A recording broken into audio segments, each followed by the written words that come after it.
Hello friends, कैसे हो? आशा करता हूँ कि बढ़िया होंगे। आज के वीडियो में एक ऐसा टॉपिक लेके आया हूँ जो एग्जाम में आपकी मेरिट को 100% बढ़ाएगा। क्यों और कैसे, चलो मैं बताता हूँ। ये ज्वार भाटा वाला जो टॉपिक है, इस पर कॉम्पिटिटर बहुत कम ध्यान देते हैं और गलती करके प्रश्न को गलत करते हैं। तो आपको ऐसा नहीं करना है, आपको इस टॉपिक पर फोकस करना है। लोग इस पर कम ध्यान क्यों देते हैं मेरे भाई? क्योंकि लोग सूर्य ग्रहण, चंद्रमा और ग्रहों पर ज्यादा ध्यान देते हैं। ये जो ज्वार भाटा का टॉपिक है, ये भी इन्हीं टॉपिक में से एक है जो टॉपिक मैंने ऊपर बताए। तो इसीलिए आपने इस वीडियो को अच्छे से देखना और पूरा देखना, आपका प्रश्न गलत नहीं होगा। चलो अब वीडियो को शुरू करते हैं। तो आज के जो टॉपिक है वो है ज्वार भाटा, दो ज्वार भाटा के बीच का अंतराल और ज्वार के प्रकार। सबसे पहले हम ज्वार और भाटा, ये दो अलग अलग शब्द है, इनको समझते कि ज्वार क्या है और भाटा क्या है। सबसे पहले ज्वार, जो सागरी जल के ऊपर उठकर आगे बढ़ने, यानी कि धरती की तरफ बढ़ने को जो है क्या कहते हैं? ज्वार कहते हैं। जब सागरीय जल ऊपर उठ करके आगे बढ़ता है उसको जो है ज्वार कहेंगे। और सागरीय जल को नीचे गिर करके पीछे लौटने यानी कि सागर की तरफ लौटने को तो आप भाटा कहेंगे। क्या कहा मैंने? सागरीय जल के ऊपर उठकर आगे बढ़ने मतलब धरती की तरफ बढ़ने को जो है आप ज्वार कहेंगे। और सागरीय जल को नीचे गिर करके पीछे लौटने, सागर की तरफ लौटने, जब सागर की तरफ लौटता है उसको आप भाटा कहेंगे। और भाई ज्वार भाटा क्या चीज है, ये तो अलग अलग पढ़े। अब पढ़ना नहीं भाई, ज्वार और भाटा, पहले हमने ज्वार और भाटा को अलग अलग देखा। और भाई ज्वार भाटा क्या है? ज्वार भाटा है समुद्रीय जल जो है दिन में 2 बार निश्चित अंतराल पर ऊपर उठता है और नीचे गिरता है। यह प्रक्रिया क्या कहलाती है? ज्वार भाटा कहलाती है। आप इसको इस तरह से भी समझ सकते हैं कि ज्वार भाटा समुद्र के स्तर के में होने वाली वृद्धि और गिरावट है, जो चंद्रमा द्वारा बनाए गए गुरुत्वाकर्षण बलों के संयुक्त प्रभाव के कारण होता है। किसके? चंद्रमा के द्वारा बनाए गए संयुक्त जो प्रभाव होता है। अब है ज्वार भाटा की उत्पत्ति का कारण। ज्वार भाटा की उत्पत्ति का जो है कारण क्या होता है? ज्वार भाटा की उत्पत्ति सूर्य और चंद्रमा की गुरुत्वाकर्षण शक्ति के कारण होती है।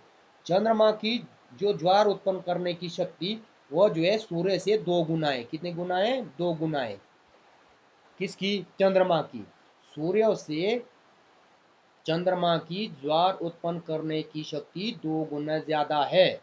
और क्यों है? क्योंकि सूर्य जो है पृथ्वी के सबसे दूर है और चंद्रमा जो है पृथ्वी के पास है। इसीलिए चंद्रमा की जो है ज्वार उत्पन्न करने की शक्ति जो है सूर्य से ज्यादा है। सूर्य पृथ्वी से दूर है और चंद्रमा पृथ्वी के नजदीक है। आपको पता है कि भी चंद्रमा जो है पृथ्वी का ही उपग्रह है। तो इस कारण जो है उसकी जो है ज्वार उत्पन्न करने की शक्ति जो है चंद्रमा की ज्यादा होती है। दो ज्वार भाटा आने के बीच का अंतराल, जो दो ज्वार भाटा है उनके बीच जो है कितने अंतर समय के बाद जो है ज्वार भाटा आता है? पृथ्वी अपनी दूरी पर जो है 24 घंटे में घूमती है। कितने घंटे में घूमती है? 24 घंटे में। अतः प्रत्येक स्थान पर ज्वार 12 घंटे बाद उत्पन्न होना चाहिए, पर ऐसा नहीं होता है। इसका कारण क्या है? पृथ्वी और चंद्रमा की गतियां। पृथ्वी और चंद्रमा की गतियां, वस्तुतः पृथ्वी का एक घूर्णन पूरा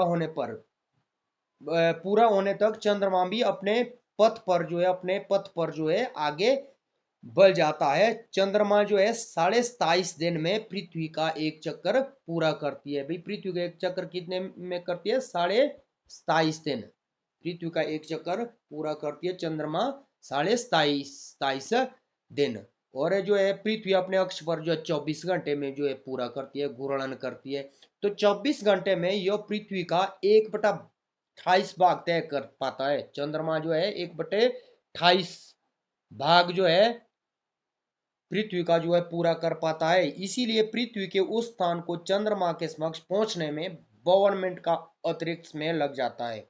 अतः प्रत्येक स्थान पर 12 घंटे 26 मिनट के बाद जो है दूसरा ज्वार भाटा आता है। तो ये था ज्वार भाटा की उत्पत्ति का जो है कारण, और ज्वार भाटा के जो आने का जो है अंतराल कितना होना चाहिए? कितना होना चाहिए? 12 घंटे 26 मिनट के अंतराल के बाद जो है दूसरा ज्वार भाटा आता है। तो नेक्स्ट है अब ज्वार भाटा के प्रकार। ज्वार भाटा के दो प्रकार है, एक है लघु ज्वार, दूसरा है दीर्घ ज्वार। तो अब है लघु ज्वार। लघु ज्वार क्या है? लघु ज्वार है जब कृष्ण और शुक्ल पक्ष की अष्टमी को लघु ज्वार की उत्पत्ति होती है। क्यों होती है? क्योंकि इस दिन सूर्य, चंद्रमा और पृथ्वी तीनों कोण की स्थिति में होते हैं। क्या होते हैं? देखो, कोण की स्थिति में तीनों तब होता है। कब होता है ये? कृष्ण व शुक्ल पक्ष की अष्टमी को। अब ये कृष्ण पक्ष और जो ये कृष्ण पक्ष और शुक्ल पक्ष क्या है? पहले है कृष्ण पक्ष। जब पूर्णिमा और अमावस्या के बीच के दिनों को कहते हैं आप कृष्ण पक्ष। क्या कहते हैं? जब पूर्णिमा और अमावस्या के बीच के जो दिन होते हैं उनको कहेंगे आप कृष्ण पक्ष। दूसरा है शुक्ल पक्ष। शुक्ल पक्ष, शुक्ल पक्ष कहेंगे आप जब अमावस्या से पूर्णिमा तक की अवधि को, अमावस्या से पूर्णिमा की के तक की जो अवधि होती है उसको कहेंगे आप शुक्ल पक्ष। क्या कहा मैंने? कृष्ण पक्ष किसको कहा जाता है? अमा पूर्णिमा और अमावस्या के बीच का जो समय होता है, दिन होते हैं। और जो है शुक्ल पक्ष होगा अमावस्या और पूर्णिमा, मतलब उल्टा होगा ये। तो नेक्स्ट है आपका दीर्घ ज्वार। ये दीर्घ ज्वार है पूर्णिमा एवं अमावस्या के दिन जो है दीर्घ ज्वार की उत्पत्ति होती है। कब होती है? पूर्णिमा और अमावस्या के दिन में। क्योंकि इस दिन जो है सूर्य, चंद्रमा और पृथ्वी तीनों एक सीध में होते हैं। तब तीनों ये जो है एक सीध में होते हैं। कब? पूर्णिमा और अमावस्या। क्योंकि आपको पता भी पूर्णिमा को क्या होता है, चंद्र ग्रहण कब होता है? चंद्र ग्रहण जो है हमेशा जो है आपके कब होगा चंद्र ग्रहण? पूर्णिमा को। तो यही है। और जो ये सूर्य ग्रहण है, सूर्य ग्रहण होता है अमावस्या के दिन में। तो पूरी अमावस्या को ये तीनों, क्योंकि उस टाइम भी पृथ्वी और सूर्य और चंद्रमा एक सीध में होते हैं। तो ये कारण है इसका दीर्घ ज्वार आने का।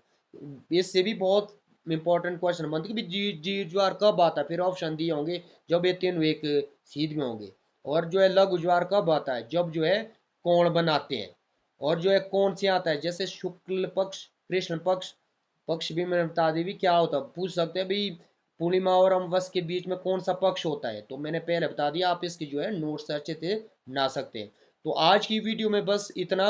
अगर वीडियो पसंद आती है लाइक और जो है कमेंट जरूर करें और चैनल को जो है सब्सक्राइब जरूर करें। धन्यवाद।